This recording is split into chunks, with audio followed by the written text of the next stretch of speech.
పొరపాటు మత్స్యకారులు ఎవరన్నా చనిపోతే 10 లక్షలు ఇస్తామన్నటువంటిది మా ప్రభుత్వం జీవో రూపంలో ఇచ్చింది.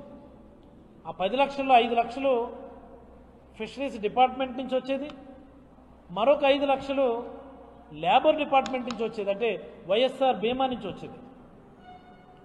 ఇది ఇక్కడ ఒక చిన్న చిక్కు ఉంది. ఇది ప్రతి మత్స్యకారుడు కూడా తెలుసుకోవాలి. 10 లక్షలు ఇస్తాము అని చంద్రబాబు గారు అంటున్నారు, అచ్చెన్నాయుడు గారు అంటున్నారు, కానీ ఎక్కడ మత్స్యకారుడు చనిపోతే 10 లక్షలు ఇవ్వడం లేదా? మీరు ఒక్కడికి ఇచ్చారా? ఎందుకు ఇవ్వడం లేదంటే వైఎస్ఆర్ బీమాకు సంబంధించినటువంటి GO it was in with held. మీరు ఆపేస్తున్నారు దాన్ని. మీరు కొత్తగా బీమాకు సంబంధించి ఎలాంటి జీవో కూడా మీరు ఇవ్వలేదు. మీరు ఫిషరీస్ డిపార్ట్మెంట్ నుంచి ఇవ్వాల్సినటువంటి 5 లక్షలు ఇవ్వాల్సినటువంటి 5 లక్షలకు సంబంధించినటువంటి జీవో అయితే లైవ్లో ఉంది. మరి మీరు 10 లక్షలు ఎలా ఇస్తారు? మీరు సీఎంఆర్ఎఫ్ కింద ఇస్తాము అని చెప్పేసి అన్నారు.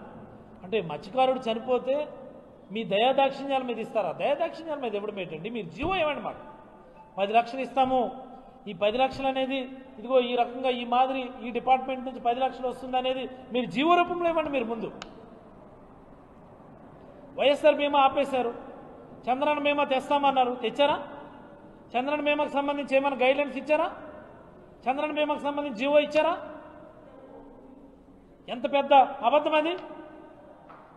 ప్రతి అసంఘటిత కార్మికుడు కూడా చంద్రన్న బీమా కవర్ చేస్తామని గొప్పలు చెప్పారు కదా చంద్రబాబు గారు. ఏది చంద్రన్న బీమా?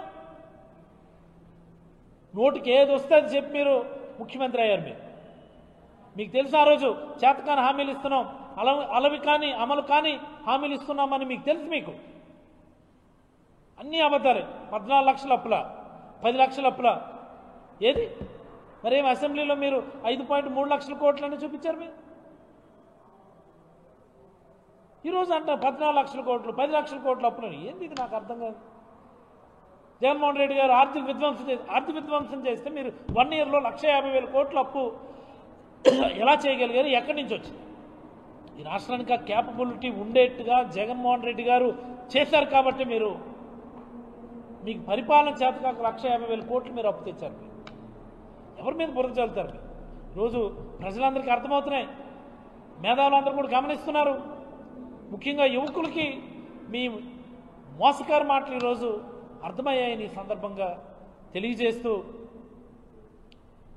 44 సంవత్సరాల మీ మోసం, మత్స్యకారులకు మీరు చేసిన మోసం, 14.5 ఏళ్ల కాలంలో ముఖ్యమంత్రిగా మీరు మత్స్యకారులకు చేసిన మోసం, ఇప్పుడు మళ్ళీ కొత్తగా మీరు మోసం చేయడానికి మీరు బయలుదేరినట్టు అనిపించిందని సాటి మత్స్యకారుడిగా, మాజీ మత్స్యశాఖ మంత్రిగా